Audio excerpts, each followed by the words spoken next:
This is our other big story today. The country's gross domestic product seeing an unexpected surge in growth between July and September this year.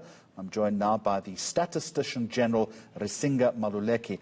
Mr. Maluleke, good afternoon to you and welcome. Would all of this be directly attributable to the easing of the lockdown? It's a big improvement, but it was widely expected.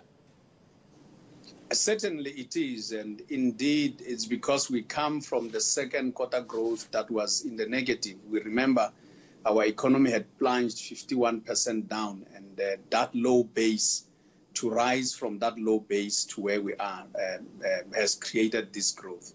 And as we can see that all industries in the third quarter have grown in the positive. We'll remember that in the second quarter, we only had agriculture that had grown in the positive, and government was sitting right at 0%. So this time, all industries have grown in the positive, and of course, agriculture and government that had shown resilience at the time have not grown as much because they started from a base that was not so low.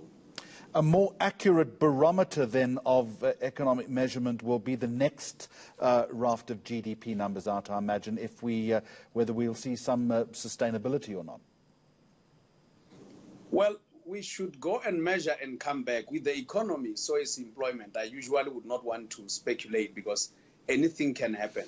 Our economies are open to all sorts of shocks, as we have seen in the second quarter and third quarter.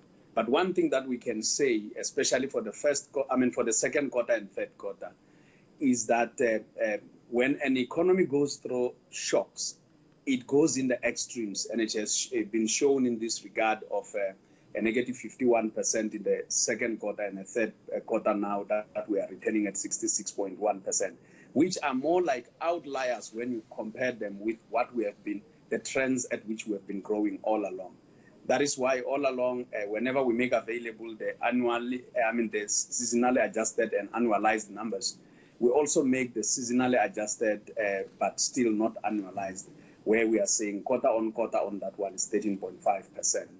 But going back to the 66.1%, we see that the industries that have contributed the most, one is manufacturing that has contributed 16.2%, followed by a trade that has contributed about 14.6%, and indeed mining, which has the largest growth of 288%, has contributed 11.8%. And your office is right on the money when it says we still have a long way to go before we reach normal levels of production. Recovery at this point still remains very vulnerable.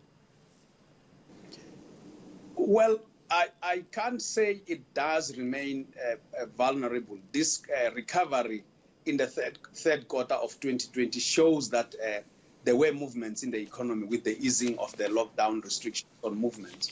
But certainly we will be watching the next few quarters quite closely. But with the economy, anything is always possible. Thank you very much for joining us. That is the Statistician-General, Risenga Maluleke.